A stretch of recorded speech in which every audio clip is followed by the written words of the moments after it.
Hello everyone, this is Joshua Cook back here on my YouTube channel, Joshua Cook's HR&R, YouTube's new alternative. It's time for another VHS opening. This video is The Century That Made America Great, The Wonders of the Century.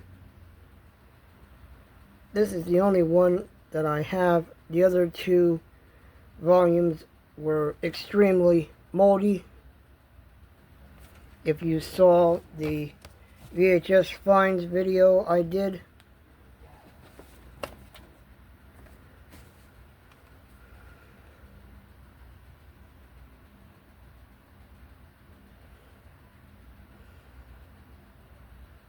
this is from Reader's Digest and CBS News and CBS Video.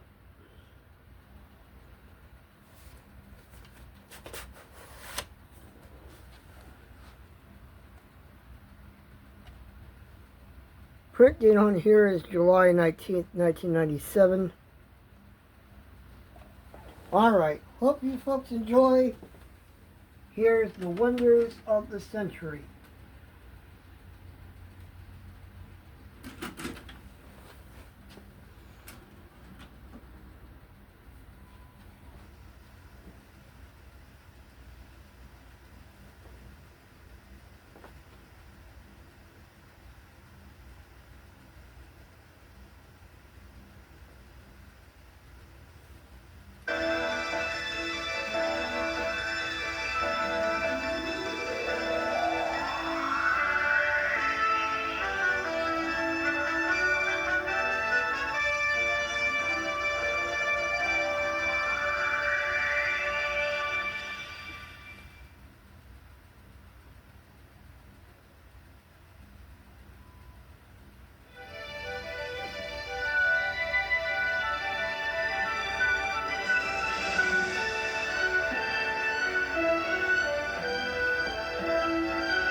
The story is told that a century ago, the head of the U.S. Patent Office wrote a letter to President McKinley, urging that the Patent Office be shut down, since it was clear to him that everything that could possibly be invented had already been invented.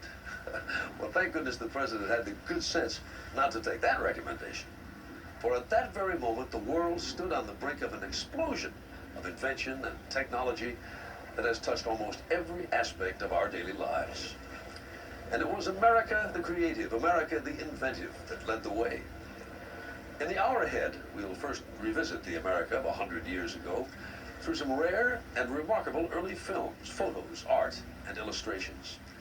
These from a time long before X-rays and pacemakers, computers and air conditioning, cars or planes, movies, radio or television, CDs or credit cards. How did we ever manage without all those things? We managed. But while we were managing, Americans were always tinkering, always looking for better ways to do things. Not every new idea turned out to be such a good idea. This is true. But if at first you don't succeed, we told ourselves, try again. And with the American can-do spirit and what the world called American know-how, we found out how when we needed to. And the planet hasn't been the same since. I'm Charles Osgood. And this is the century that made America great. There were marvels to be seen already at the dawn of this century, of course.